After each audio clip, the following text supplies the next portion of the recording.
시댁에서 쫓겨난 후 살을 내는 듯한 차가운 비가 눈물과 뒤섞여 뺨을 타고 흘러내렸다. 얇은 외투는 이미 흠뻑 젖어 피부에 차갑게 달라붙으며 마지막 남은 온기마저 빼앗아갔다. 나는 낡은 캐리어를 끌었다. 그 안에는 겨우 내 것이라고 할 수 있는 옷가지 몇 벌이 구겨져 있을 뿐이었다. 희미한 가로등 불빛 아래 목적 없이 거리를 헤맸다. 불과 몇 시간 전 시어머니라는 남이숙 여사는 허리에 양손을 짚고 강남의 고급 빌라 문 앞에 서서 마치 시장 잡배처럼 내 코앞에 대고 소리쳤다. 박서윤, 우리가 3년 동안 너를 먹여주고 입혀줬는데 애 하나 못 낳는 주제에 어딜 당장 썩 꺼져. 우리 집안 재수없게. 그리고 내 남편, 아니 전 남편이 된 최진우는 그 어미 뒤에 서서 마치 처음 보는 사람을 대하듯 냉담한 눈으로 나를 바라봤다. 그는 나를 위해 단 한마디도 하지 않았다. 그저 귀찮다는 듯 손을 휘저으며 빨리 가라고 재촉할 뿐이었다. 3년의 결혼 생활은 빈손으로 쫓겨나는 것과 알도 못 낳는 암탉이라는 오명으로 끝이 났다. 하늘은 넓었지만 내가 갈 곳은 어디에도 없었다. 친정? 최진우와 결혼하기 위해 나는 집안과 거의 연을 끈다시피 했다. 부모님은 그 집안은 우리와 격이 맞지 않으니 분명 좋은 꼴 못 볼 거라고 하셨다. 지금 이런 비참한 모습으로 돌아간다면 그분들의 웃음거리만 될 뿐이다.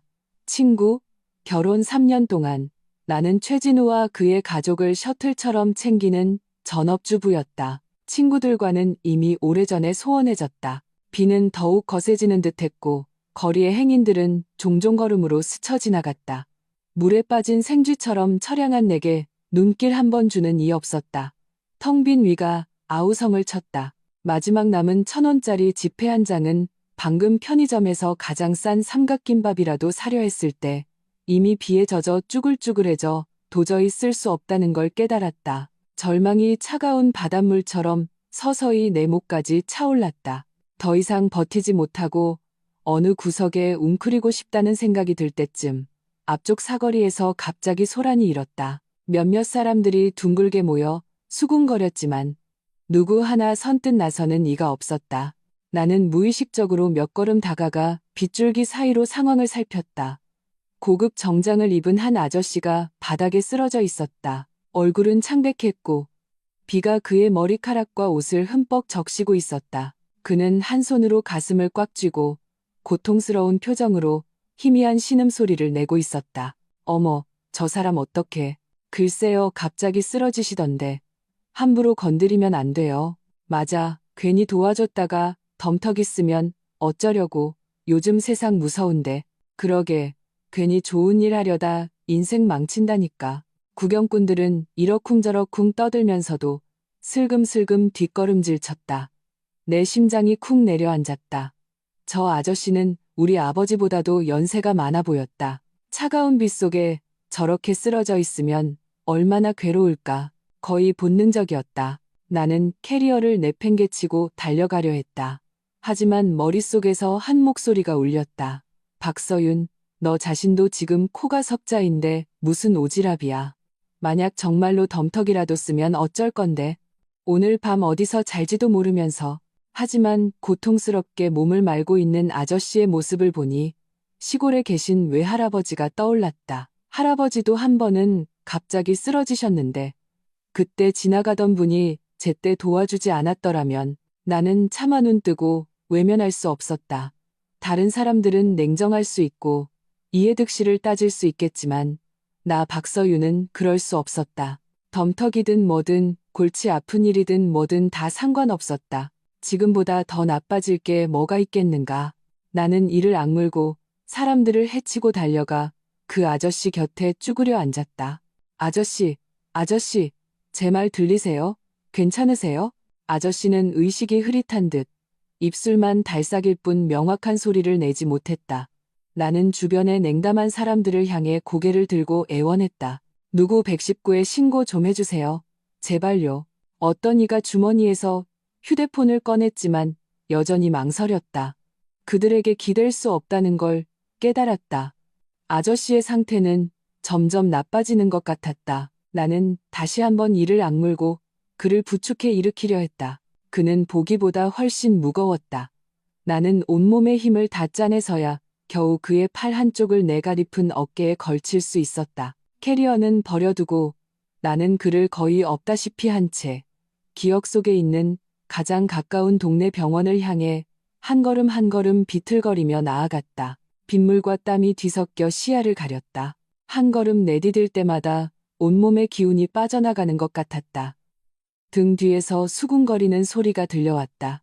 저 아가씨, 바보 아냐? 보아하니 돈도 없어 보이는 양반인데. 두고 봐. 저러다 곧 울고불고 후회할 날 올 테니. 나는 못 들은 척했다. 마음속에는 오직 한 가지 생각뿐이었다. 빨리, 조금만 더 빨리.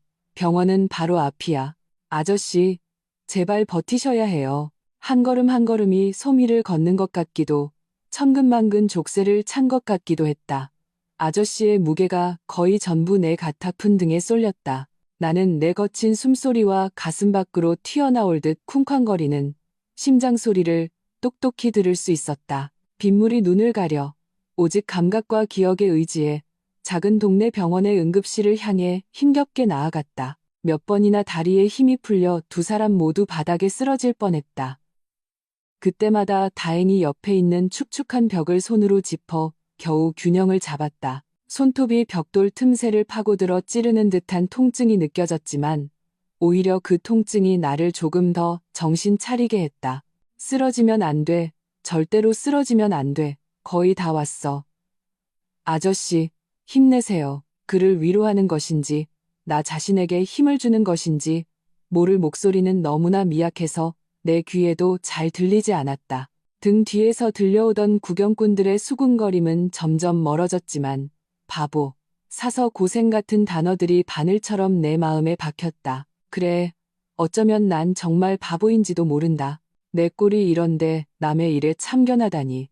하지만 다시 선택의 순간이 온다 해도 나는 아마 똑같이 행동했을 것이다.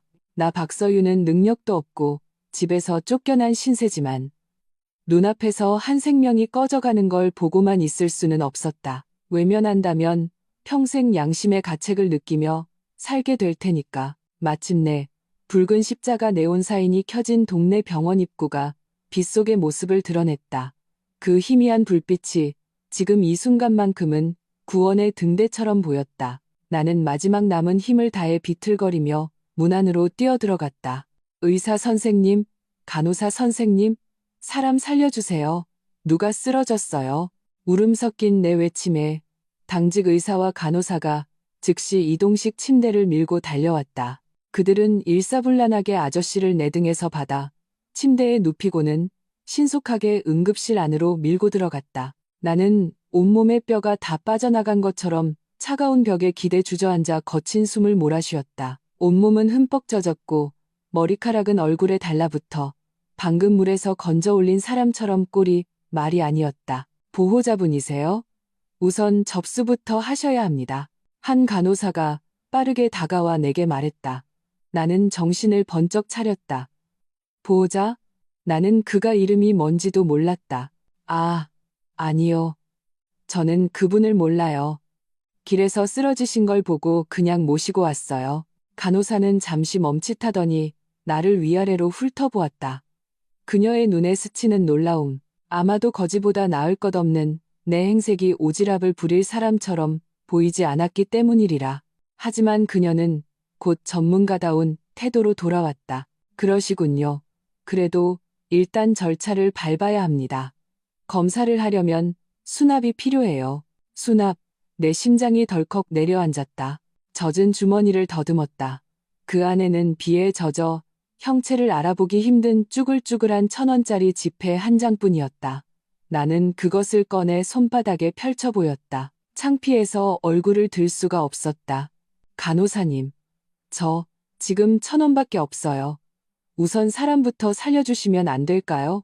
제가. 간호사는 내 손바닥 위에 초라한 지폐와 내 창백한 얼굴과 여전히 물이 뚝뚝 떨어지는 옷을 번갈아 보더니 한숨을 쉬었다. 하아, 아가씨도 참. 알겠어요.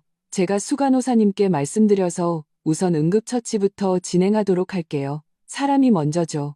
여기서 기다리면서 환자분 상태 좀 지켜보세요. 나는 감격해서 눈물이 핑 돌 뻔했다. 연신 감사합니다. 감사합니다 하고 인사했다. 간호사는 고개를 저으며 자리를 떴다. 나는 복도 플라스틱 의자에 웅크리고 앉아 추위에 몸을 떨었다. 응급실에 붉은 등이 켜진 것을 보며 마음이 조마조마했다. 아저씨, 제발 무사하셔야 해요. 시간은 1분 1초가 영원처럼 길게 느껴졌다.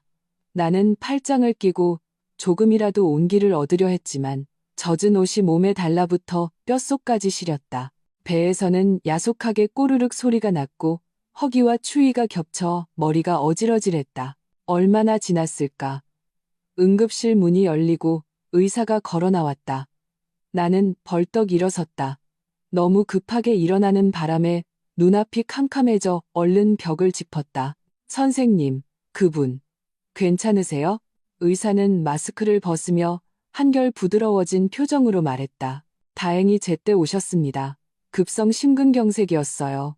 아주 위험했습니다. 약물 치료로 일단 위기는 넘겼지만 더 좋은 시설을 갖춘 대학병원으로 즉시 옮겨서 정밀 검사와 치료를 받아야 합니다. 저희가 이미 구급차와 서울대학교 병원에 연락해 두었습니다. 나는 그제야 가슴을 쓸어내렸다. 살아계시다니. 정말 다행입니다. 감사합니다. 선생님, 따님이신가요? 의사가 무심코 물었다. 아, 아니요. 그냥 지나가던 길에. 나는 작은 목소리로 대답했다. 의사는 놀란 눈으로 나를 한번 쳐다보더니 더 이상 묻지 않고 이송 준비를 하러 돌아갔다. 곧 구급차가 도착했고 의료진이 조심스럽게 아저씨를 차 안으로 옮겼다. 나는 그들이 바쁘게 움직이는 모습을 보며 내가 뭘 해야 할지 몰라 그저 멍하니 서 있었다. 구급차 문이 거의 닫힐 때쯤 그 아저씨가 의식을 조금 회복한 듯 희미하게 눈을 떴다. 그의 흐릿한 시선이 주변을 훑다가 물에 빠진 생쥐처럼 초라하게 차밖에 서 있는 내게 치렀다. 그의 입술이 움직였다. 무언가 말하려는 것 같았지만 기력이 없어 결국 소리를 내지 못했다. 구급차 문이 쾅 소리를 내며 닫혔고 파란 경광등을 번쩍이며 빗속으로 빠르게 사라졌다. 나는 그 자리에 서서 마치 한바탕 꿈을 꾼 것 같았다. 구급차 소리가 완전히 들리지 않게 되어서야 나는 다시 혼자가 되었다는 것을 깨달았다. 아니, 유일한 짐이었던 캐리어마저 그 사거리에 버려두고 왔다. 이제 나는 정말로 아무것도 가진 게 없었다. 비바람을 피할 곳조차 없었다. 비는 계속 내렸다. 춥고 배고프고 지친 몸을 이끌고 병원을 나섰다. 오늘 밤은 어떻게 해야 하나? 정말 길거리에서 밤을 새워야 하나? 아까보다 더 깊은 절망이 이 차가운 비처럼 나를 완전히 삼켜버렸다. 나는 남을 도왔지만 누가 나를 도와줄 수 있을까? 나는 자조적인 웃음을 지었다. 어쩌면 그 구경꾼들의 말이 맞았는지도 모른다. 나 박서유는 정말이지 구제불능의 바보였다. 이 간호사는 끝내 마음이 약해졌다. 내가 추위에 입술이 파랗게 질려 복도 의자에 웅크리고 있는 모습이 버려진 아기 고양이 같아 보였던 모양이다. 그녀는 나를 조용히 간호사 휴게실 옆 작은 공간으로 데려갔다. 그곳은 낡은 소파와 책상 하나가 전부인 작은 공간이었지만 적어도 비바람을 피할 수 있었고 바깥보다 훨씬 따뜻했다. 이 간호사 언니는 마른 수건과 자신의 낡은 외투를 건네주고 따뜻한 팥빵 하나를 손에 쥐어주었다. 이거라도 먹고 몸 좀 녹여요.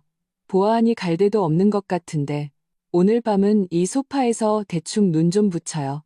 나가지 말고. 그 순간 나는 따끈한 빵을 들고 눈물이 왈칵 쏟아질 뻔했다.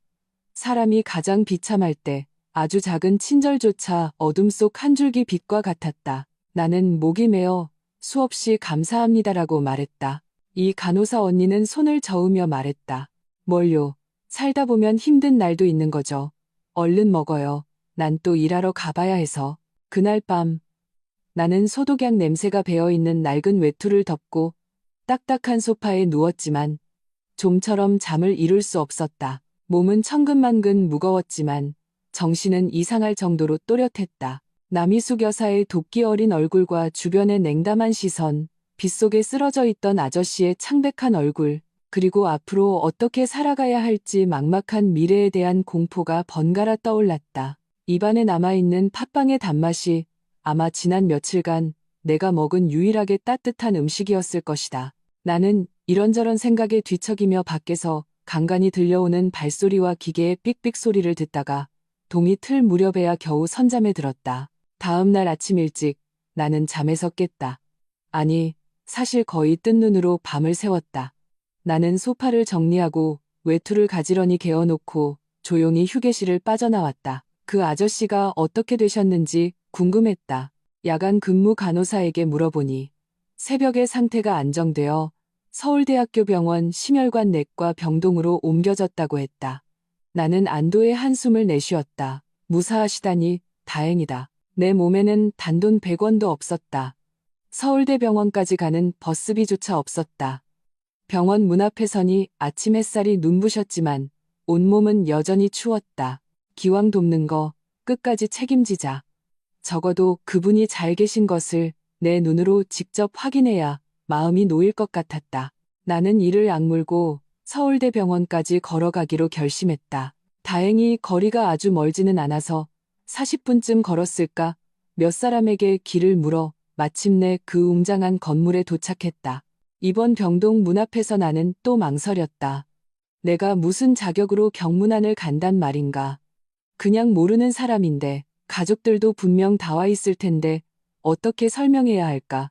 너무 갑작스럽고 이상하게 보이지 않을까. 내가 망설이고 있을 때 비서처럼 보이는 정장을 입은 두 남자가 심각한 표정으로 이번 병동으로 빠르게 들어갔다. 나는 홀린 듯 그들 뒤를 따라 엘리베이터에 슬쩍 올라탔다. 그들이 10층 심혈관 내과 버튼을 누르는 것을 보고 나도 10층에서 내렸다.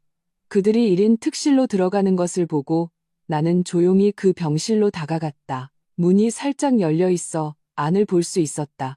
안에는 여러 사람이 서 있었고 분위기는 매우 무거워 보였다. 들어가야 할지 떠나야 할지 망설이던 그때 병실 문이 안에서부터 열리며 단정하고 기품 있어 보이는 한 중년 여성이 걸어 나왔다. 그녀의 눈은 운듯 붉었다. 그녀는 문 앞에 서 있는 나를 보고 잠시 멈칫하더니 의아한 표정으로 물었다. 누구신지? 나는 긴장해서 손바닥에 땀이 찼다. 더듬거리며 말했다. 안녕하세요, 사모님. 제가 어제 길에서 아저씨 한 분이 쓰러지신 걸 보고 동네 병원으로 모셔다 드렸는데 여기로 오셨다고 들어서요. 괜찮으신지 뵈러 왔어요. 중년 여성은 나를 위아래로 훑어보았다. 그녀의 눈에는 놀라움과 탐색하는 빛이 가득했다. 어제 우리 남편을 병원으로 옮긴 게 아가씨였어요? 그녀의 목소리에는 믿기지 않는다는 기색이 섞여 있었다. 나는 고개를 끄덕이며 더욱 민망해졌네. 그분 지금은 괜찮으세요? 바로 그때 병실 안에서 비록 허약했지만 또렷한 목소리가 들려왔다. 어제 그 아가씨인가? 어서 안으로 들어오시게. 그 아저씨의 목소리였다. 중년 여성은 그 말을 듣자 얼굴 표정이 즉시 매우 공손하게, 심지어는 감사함이 묻어나는 표정으로 변했다. 그녀는 옆으로 비켜서며 말했다. 어서 들어오세요. 저희 남편이 뵙고 싶어 하세요. 나는 심호흡을 하고 안으로 들어갔다. 병실은 아주 넓었고 창문으로 햇살이 쏟아져 들어오고 있었다. 그 아저씨, 나중에야 그의 이름이 강태준이라는 것을 알게 되었다. 그는 침대에 반쯤 기댄 채 앉아 있었다. 얼굴은 아직 창백했지만 눈빛에는 이미 생기가 돌았고 온화한 미소로 나를 바라보고 있었다. 그의 옆에는 아까 들어왔던 2명의 정장 차림 남자가 공손한 태도로 서 있었다. 강태준 회장은 나를 보며 웃으며 입을 열었다. 아가씨, 고마워요. 의사 선생님이 그러시더군. 아가씨가 제때 나를 병원으로 옮기지 않았으면 내 이 늙은 목숨은 길에서 끝났을 거라고. 그의 목소리는 평온했고 사람을 안심시키는 힘이 있었다. 나는 황급히 손을 내저었다. 회장님, 그런 말씀 마세요. 우연히 본 것뿐이고 당연히 해야 할 일이었어요. 무사하시다니 정말 다행입니다. 강태준 회장은 여전히 초라해 보이는 내 옷차림을 보며 물었다. 어제 나 때문에 고생 많았죠? 내가 정신을 차려보니 아주 마른 아가씨가 나를 업고 갔던 기억이 희미하게 나는데 나는 내 처지를 자세히 말하고 싶지 않아 고개를 숙였다. 아니에요. 괜찮아요. 회장님께서 무사하시니 저도 마음이 놓입니다. 그럼 푹 쉬세요. 저는 이만 가보겠습니다. 말을 마치고 나는 돌아서려 했다. 이곳에 그들의 가족들 앞에 서 있는 것이 너무나 불편했다. 아가씨, 잠시만. 강태준 회장이 나를 불렀다. 그의 시선은 매우 날카로워서 억지로 태연한 척하는 내 속을 꿰뚫어 보는 듯했다. 이름이 어떻게 되나? 나는 걸음을 멈추고 낮은 목소리로 대답했다. 박서윤입니다. 박서윤. 그는 내 이름을 되뇌더니 고개를 끄덕였다. 좋은 이름이군. 기억해두겠네. 박서윤, 양, 이 은혜, 나 강태준이 꼭 갚겠네. 나는 얼굴이 확 달아올라 더욱 어쩔 줄 몰랐다. 서둘러 회장님, 푹 쉬세요라는 말을 남기고 거의 도망치듯 병실을 빠져나왔다. 병원 밖으로 나오자 따스한 햇살이 몸을 감쌌다. 나는 그제야 긴 한숨을 내쉬었다. 이 일은 이제 일단락된 것이겠지. 은혜니 뭐니 하는 말은 마음에 담아두지 않았다. 당시 상황에서는 양심 있는 사람이라면 누구라도 손을 내밀었을 것이다. 이제는 앞으로 내가 어떻게 살아가야 할지를 진지하게 고민해야 했다. 빈털터리에 머물 곳조차 없는 것. 이것이야말로 내 앞에 놓인 가장 현실적이고 잔혹한 문제였다. 병원을 떠나 차들이 쌩쌩 달리는 거리에 서니 햇살은 눈부셨지만 어제 빗속에서보다 더 춥게 느껴졌다. 배에서는 꼬르륵 소리가 났고 목은 바짝 탔다. 어젯밤 먹은 팥빵의 열량은 이미 오래전에 다 소모되었다. 앞으로 어떻게 해야 하나? 친정으로 돌아갈까? 이 생각이 떠오르자마자 나는 고개를 저었다.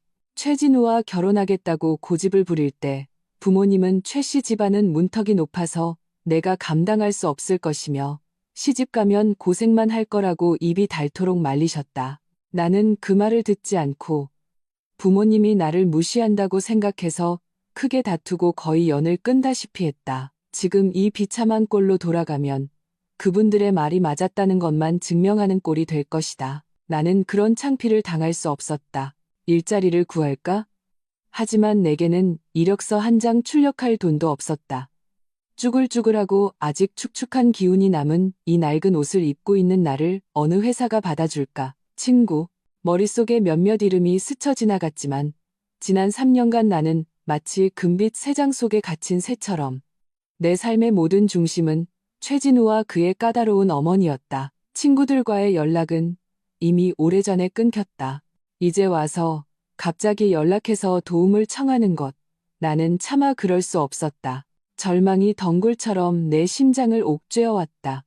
나는 목적 없이 걷다가 나도 모르게 어제 그 슬픈 기억이 있는 빌라 단지 근처까지 오게 되었다. 멀리서 3년간 살았던 그 집을 바라보자 마음속이 복잡해졌다. 그곳에는 내가 조심스럽게 지켜왔던 가정이 있었고 내 3년의 청춘이 담겨 있었다. 하지만 이제 그곳의 모든 것은 나와 아무런 관련이 없었다. 남희숙 여사는 아마 지금쯤 정원에 앉아 눈엣 가시 같던 며느리를 드디어 쫓아냈다고 이웃에게 자랑하고 있을 것이다. 최진우는 조금이라도 후회하고 있을까? 나는 스스로를 강하게 꼬집었다. 박서윤, 정신 차려. 더 이상 그들에게 어떤 환상도 갖지 마. 그들이 너를 쓰레기처럼 버렸을 때 단 한 톨의 정도 없었잖아. 지금 내가 아는 사람이라고는 병원에 계신 강태준 회장님뿐이다. 하지만 그게 무슨 인연이라고 할 수 있을까? 그저 우연한 도움이었을 뿐인데 설마 정말 그분이 내게 보답하리라고 기대하는 걸까? 그분이 예의상 은혜를 기억하겠다고 한 말을 내가 곧이곧대로 믿을 수는 없었다. 그런 대단한 분은 정신을 차리고 나면 주변에 수많은 사람들이 몰려들 테고 나 같은 미미한 존재는 금세 잊어버릴 것이다. 나는 길가공원 벤치에 한참 동안 앉아 있었다. 오가는 사람들은 모두 바쁘게 자신의 갈 길을 가고 있었고 돌아갈 곳이 있었다. 오직 나만이 외로운 영혼처럼 떠돌고 있었다. 결국 너무 배가 고파서 견딜 수가 없었다. 나는 공중화장실에 들어가 차가운 물로 세수를 했다. 거울에 비친 누렇게 뜬 얼굴, 헝클어진 머리, 첫1 눈의 여자가 낯설고 가여워 보였다. 안 돼. 이대로는 안 돼. 어떻게든 살아남을 방법을 찾아야 해. 나는 어제 아저씨를 부축했던 그 사거리로 먼저 가보기로 했다. 어쩌면 내 낡은 캐리어가 아직 그곳에 있을지도 모른다. 비록 값나가는 물건은 없지만 갈아입을 옷 몇 벌이라도 지금 내게는 무척 소중했다. 마지막 희망을 품고 나는 무거운 발걸음을 옮겨 돌아갔다. 그 사거리에 가까워졌을 때 멀리서 길가에 검은색의 고급 세단 한 대가 서 있는 것이 보였다. 내 심장이 괜히 빠르게 뛰었지만 이내 스스로를 비웃었다. 무슨 생각을 하는 거야? 가까이 다가가자. 나는 놀랍게도 내 낡고 외로운 캐리어가 정말로 길가 난간에 기대어 있는 것을 발견했다. 그리고 캐리어 옆에는 검은색 정장을 입고 흰 장갑을 낀 자세가 꼿꼿한 중년 남성이 서 있었다. 그는 심각한 표정으로 날카로운 눈빛으로 지나가는 행인들을 훑어보고 있었는데 마치 누군가를 기다리는 듯했다. 나는 망설이며 다가가지 못했다. 그 남자는 평범해 보이지 않았다. 사복 경찰인가? 아니면 최 씨 집안에서 나를 괴롭히려고 보낸 사람인가? 내 심장이 목구멍까지 차올랐다. 내가 막 돌아서서 도망치려 할 때 그 남자의 시선이 정확히 나를 향했다. 그는 빠른 걸음으로 내게 다가와 내 앞에 멈춰서더니 가볍게 허리를 숙이며 공손하지만 단호한 어조로 말했다. 혹시 박서윤 씨 되십니까? 나는 놀라서 한 걸음 뒤로 물러서며 긴장한 채 고개를 끄덕였다. 네, 맞는데요. 누구세요? 남자의 얼굴에 안도하는 표정이 스쳐 지나갔다. 그의 말투는 더욱 공손해졌다. 박서윤 씨, 안녕하십니까? 저는 강태준 회장님의 운전기사 김비서라고 합니다. 회장님께서 여기서 기다리라고 하셨습니다. 당신이 캐리어를 찾으러 올지도 모른다고 하시더군요. 회장님께서 뵙고 싶어 하십니다. 저와 함께 차에 타주시죠. 나는 완전히 멍해졌다. 머릿속이 하얘졌다. 강 회장님? 그가 깨어나셨다고? 그리고 나를 기억하고 계신다고? 게다가 전용차와 기사까지 보내서 나를 기다리게 했다고? 이 상황은 내 상상을 완전히 뛰어넘는 것이었다. 저를 왜 뵙자고? 김 비서는 옅은 미소를 지었다. 그것까지는 저도 잘 모릅니다. 회장님께서는 그저 박서윤 씨를 꼭 모셔오라고만 분부하셨습니다. 차는 저쪽에 있습니다. 가시죠.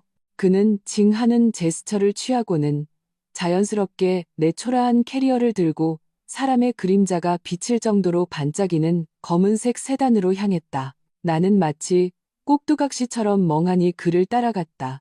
김 비서가 뒷좌석 문을 열어주었고 나는 망설이다가 안으로 들어갔다. 차 안은 넓고 편안했으며 은은한 가죽 향기가 풍겨왔다. 내 초라한 행색과는 전혀 어울리지 않는 공간이었다. 차는 부드럽게 출발하여 나를 슬프게 했던 그 거리를 벗어났다. 김 비서는 차를 몰아 시내 중심가의 아주 조용한 한정식집 앞에 멈췄다. 그는 나를 이끌고 우아한 방으로 들어갔다. 강태준 회장님이 이미 그곳에 앉아 계셨다. 그는 편안한 옷차림이었고 병원에 있을 때보다 혈색이 훨씬 좋아 보였다. 천천히 차를 음미하고 있던 그는 내가 들어오는 것을 보고 온화한 미소를 지으며 맞은편 자리를 가리켰다. 박서윤 양, 왔는가? 어서 앉게. 아직 아침도 못 먹었을 텐데 간단히 다과를 좀 시켰으니 뭐 좀 먹게. 상 위에는 정갈한 다과 몇 가지와 따뜻한 차가 놓여 있었다. 향긋한 냄새에 내 배가 야속하게 또 꼬르륵 소리를 냈다. 얼굴이 확 달아올랐다. 강태준 회장은 못 들은 척하며 다과를 내 앞으로 밀어주었다. 사양 말고 따뜻할 때 먹게나. 어제는 정말 고마웠어. 나는 정말 배가 고팠기에 체면 차릴 겨를도 없이 작은 입으로 조금씩 먹기 시작했다. 다과는 달콤하고 부드러웠고 따뜻한 차는 위를 편안하게 해주었다. 나는 비로소 다시 살아난 기분이 들었다. 어느 정도 배를 채우고 나서야 나는 고개를 들고 조심스럽게 물었다. 회장님, 저를 부르신 이유는? 강태준 회장은 찻잔을 내려놓고 차분한 눈으로 나를 바라보았다. 그 시선은 마치 사람의 마음을 꿰뚫어 보는 듯했다. 박양, 긴장 풀게. 내가 자네를 부른 이유는 두 가지일세. 첫째는 자네의 목숨을 구해준 은혜에 대해 정식으로 감사하기 위함이고, 둘째는 그는 잠시 말을 멈추더니 진중한 어조로 말을 이었다. 자네를 돕고 싶어서일세. 내가 깨어난 후에 사람을 시켜 자네의 상황을 간단히 알아보았네. 최근에 어려운 일을 겪어갈 곳이 없다고 들었어. 내 얼굴이 순간 불타오르는 것 같았다. 가장 비참한 모습을 들킨 것 같은 수치심이 밀려왔다. 나는 고개를 숙이며 모기만 한 목소리로 말했다. 네, 나는 빚지고는 못 사는 성격이야. 자네는 내 목숨을 구했어. 이 빚은 아주 무겁지. 강태준 회장의 목소리는 평온했지만 거절할 수 없는 힘이 담겨 있었다. 마침 내 곁에 믿을 만하고 배짱 있는 사람이 필요하던 참이었네. LK그룹 알고 있나? LK그룹? 당연히 알고 있었다. 이 도시, 아니 전국에서도 손꼽히는 최고의 대기업이었다. 부동산, 금융, 기술 등 여러 분야에 걸쳐 있는 진정한 재벌 그룹이었다. 나는 멍하니 고개를 끄덕였다. 강태준 회장은 나를 보며 한 글자 한 글자 힘주어 말했다. 자네를 LK그룹의 총괄 본부장으로 초빙하고 싶네. 푸흡, 나는 입에 있던 차를 뿜을 뻔했다. 심하게 기침을 하며 내 귀를 의심했다. 네, 무슨 본부장님이요? 회장님, 농담하지 마세요. 저는 아무것도 할 줄 몰라요. 제대로 된 직장 생활도 해본 적 없는데 제가 어떻게 본부장을 해요? 이건 말도 안 돼요. 막 집에서 쫓겨난 가정주부가 다국적 그룹의 본부장이 된다니 이건 정말 황당무계한 이야기였다. 하지만 강태준 회장은 웃었다. 그의 눈에는 깊은 의미가 담겨 있었다. 모르면 배우면 되네. 나는 자네가 할 수 있다고 믿어. 자네는 마음이 선하고 그런 상황에서도 낯선 나에게 손을 내밀 줄 알았지. 이것이 가장 중요한 덕목이야. 그리고 자네는 배짱도 있어. 모두가 뒷걸음질 칠 때 나설 줄 알았지. 나머지는 그는 손을 저으며 말했다. 내가 사람을 붙여줄 걸세. 연봉은 우선 10억으로 하지. 어떤가? 10억이요? 연봉. 나는 그 자리에서 돌처럼 굳어버렸다. 눈은 동그래지고 입은 계란 하나가 들어갈 정도로 벌어졌다. 머릿속이 윙윙거리며 하얘졌다. 내가 꿈을 꾸고 있는 건가? 아니면 강 회장님이 병 때문에 정신이 혼미해지신 건가? 이건 가장 황당한 드라마 줄거리보다 더 터무니없었다. 갈 곳도 돈도 없는 버림받은 여자가 순식간에 연봉 10억의 그룹 본부장이 되다니. 강태준 회장은 내가 넋이 나간 모습을 보고 얼굴에 미소가 더욱 깊어졌다. 그는 이미 준비해둔 듯한 금박이 박힌 임명장을 내밀었다. 어떤가, 박서윤 양. 이 임명을 받아들여 나를 도와 LK그룹을 이끌어주겠나? 나는 그 임명장을 바라보고 다시 강태준 회장의 진지한 표정을 보았다. 엄청난 충격이 지나간 후 말로 표현할 수 없는 서러움과 거의 미친 듯한 충동이 머리끝까지 치밀어 올랐다. 최진우, 남희숙, 당신들이 날 무시했지? 내가 아무짝에도 쓸모없다고 했지? 좋아. 내가 당신들 최씨 집안을 떠나서 어디까지 올라갈 수 있는지 똑똑히 보여주겠어. 나는 심호흡을 하고 온몸에 힘을 다해 여전히 떨리는 손을 억누르며 그 묵직한 임명장을 받아들었다. 목소리는 아직 조금 떨렸지만 그 어느 때보다 또렷하게 대답했다. 회장님, 제게 이런 기회를 주셔서 감사합니다. 제가 한번 해보겠습니다. 손에 들린 금박 임명장은 묵직했다. 마치 뜨겁게 달궈진 낙인 같아서 손바닥이 얼얼했고 팔 전체가 미세하게 떨렸다. 연봉 10억, LK그룹 총괄 본부장. 이 모든 것이 너무나 빠르고 비현실적으로 일어났다. 김비서가 운전하는 조용하고 고급스러운 검은색 세단이 나를 시내 중심가의 하늘을 찌를 듯한 마천루 아래 내려줄 때까지도 나는 정신을 차리지 못했다. 나는 햇빛에 눈부시게 반사되는 유리 외벽을 올려다보며 뒤늦게 심장이 미친 듯이 뛰기 시작하는 것을 느꼈다. 박 본부장님, 도착했습니다. 최상층에 회장실과 본부장님 사무실이 있습니다. 회장님께서 이미 조치해 두셔서 인사부 총괄팀장님이 로비에서 기다리고 있을 겁니다. 김비서가 차문을 열어주며 여전히 공손한 어조로 말했다.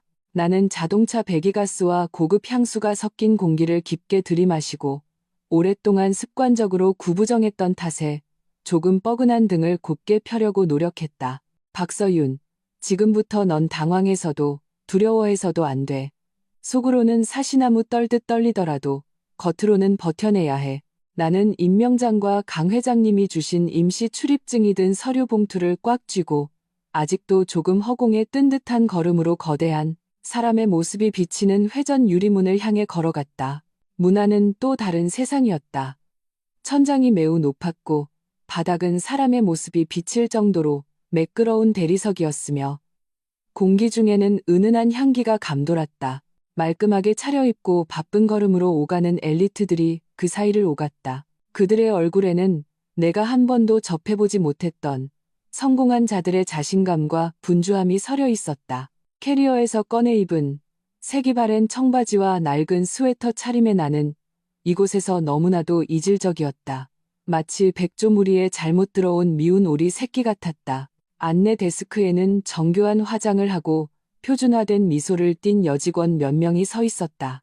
나는 굳은 표정으로 다가갔다. 말을 꺼내기도 전에 몸에 잘 맞는 정장을 입고 금태 안경을 쓴 40살쯤 되어 보이는 한 여성이 다가왔다. 그녀의 얼굴에는 직업적인 미소가 걸려 있었지만 눈빛에는 쉽사리 감지하기 어려운 탐색하는 기색이 스쳐 지나갔다. 안녕하십니까?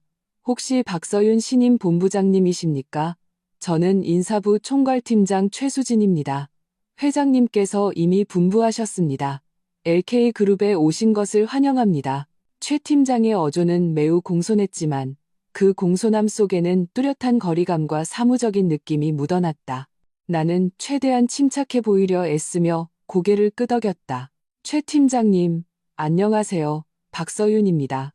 본부장님, 이쪽으로 오시죠. 먼저 사무실 환경을 안내해드리고 본부장님 사무실로 모시겠습니다. 입사 절차는 회장님 특별 지시로 이미 처리되었습니다. 최 팀장은 옆으로 비켜서며 길을 안내했다. 그녀의 발걸음은 민첩했다. 나는 그녀의 뒤를 따라 파티라도 열 수 있을 만큼 넓은 로비를 지나 전용 엘리베이터로 향했다. 사방에서 쏟아지는 시선이 느껴졌다. 호기심 어린, 논란, 탐색하는, 심지어는 노골적인 경멸이 담긴 시선까지. 그 시선들은 마치 미세한 바늘처럼 내드러난 피부를 찔렀다. 나는 희미하게 들려오는 수군거림을 들었다. 저 사람이 신임 본부장이라고 저렇게 젊다고? 별로 그렇게 안 보이는데 옷차림도 너무 평범하잖아. 낙하산인가? 도대체 어떤 배경이길래 회장님이 직접 임명하셨을까? 나는 주먹을 꽉 쥐었다. 손톱이 손바닥을 파고들었다.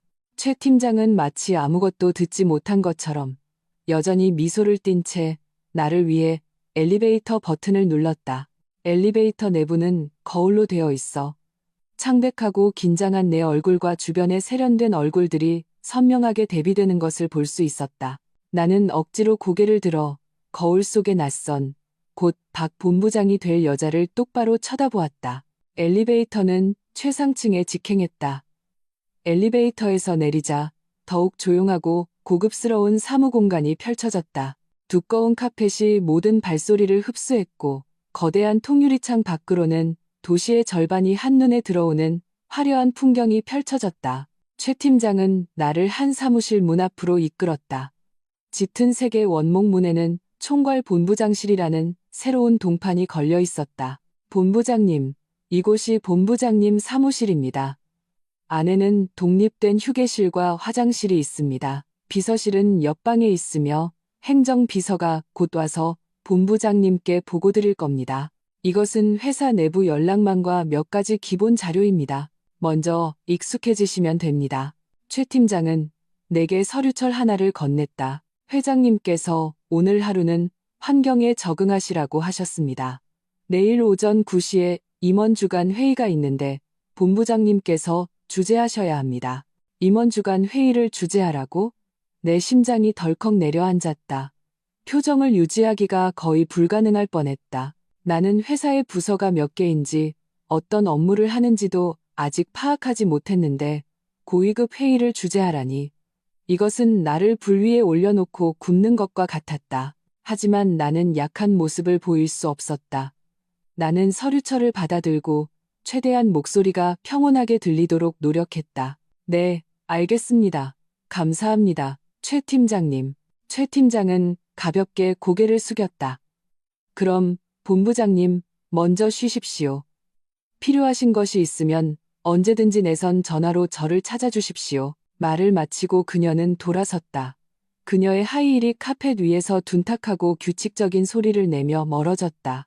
나는 그 무거운 문을 밀고 안으로 들어갔다. 사무실은 상상 이상으로 컸다. 미니멀한 현대적인 스타일로 꾸며져 있었지만 곳곳에서 값비싼 질감이 느껴졌다. 거대한 원목 책상, 가죽 사장 의자, 벽 한 면을 가득 채운 책장, 그리고 보기만 해도 가치가 상당해 보이는 소파와 테이블 세트. 나는 통유리창 앞으로 걸어가 발 아래 개미처럼 보이는 행인들과 차량들을 내려다보았다.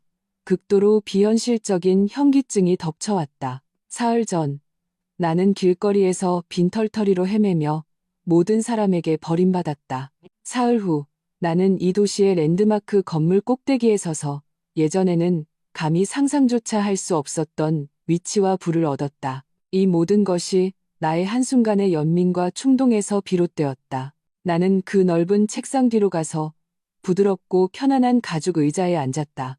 의자는 내 지친 몸을 편안하게 받쳐주었지만 나는 마치 바늘방석에 앉은 듯했다. 나는 밖에서 얼마나 많은 눈들이 내 웃음거리를 기다리고 있는지, 얼마나 많은 사람들이 나라는 낙하산 인사에 불만을 품고 있는지 알고 있었다. 최진우, 남희숙, 만약 당신들이 지금 내가 여기 앉아 있는 것을 안다면 어떤 표정을 지을까? 공포, 흥분, 그리고 무언가를 강렬하게 증명하고 싶은 감정이 뒤섞여 내 가슴 속에서 들끓었다. 이 자리는 강 회장님이 주신 기회이자 거대한 시험대였다. 나는 더 이상 소심하고 남에게 휘둘리던 박서윤이 아니어야 했다. 나는 가능한 한 빨리 배우고 성장하고 이 자리에 걸맞은 사람이 되어야 했다. 나는 심호흡을 하고 최 팀장이 준 서류철을 펼쳤다. 안에는 두꺼운 회사 조직도, 업무 소개, 재무 보고서가 가득했다. 빽빽한 글자와 숫자들은 마치 외계어처럼 보였다. 하지만 나는 내게 퇴로가 없다는 것을 알고 있었다. 이 외계어들을 이해하는 것부터 시작하자, 박서윤. 넌 이 기회에 보답하고 널 무시했던 사람들을 철저히 짓밟기 위해 목숨을 걸어야 해. 임비서의 일 처리 능력은 놀라울 정도로 뛰어났다. 나는 거의 반쯤 꿈을 꾸는 상태에서 그녀의 지시에 따라 모든 것을 처리했다. 그녀는 먼저 신속하게 IT 부서와 연결하여 모든 내부 시스템 권한을 열어주었고, 그 후에는 더 상세한 부서 자료와 프로젝트 파일이 담긴 큰 상자를 가져와 내 텅 비어 보이는 넓은 책상 위에 깔끔하게 정리해 주었다. 본부장님, 이것들은 최근 주요 프로젝트의 요약 보고서입니다. 붉은색 라벨이 붙은 것이 시급히 처리해야 할 사안입니다. 임비서의 말은 빠르지 않았지만 한 글자 한 글자가 명확하고 힘이 있었다. 그리고 이것은 오늘과 내일의 잠정적인 일정입니다. 제가 중요도에 따라 정리해 두었는데 조정이 필요하신지 확인해 주십시오. 그녀는 정교하게 인쇄된 일정표를 건넸다. 빽빽하게 적힌 회의 일정, 부서 보고, 고객 미팅을 보자 머리가 지끈거렸다. 하지만 나는 어떤 당황스러움도 보여서는 안 된다는 것을 알고 있었다. 나는 일정표를 받아들고 최대한 시선이 침착해 보이도록 노력했다. 네, 먼저 검토해 보겠습니다. 임비서님, 우선 커피 한 잔만 부탁드립니다. 감사합니다. 알겠습니다.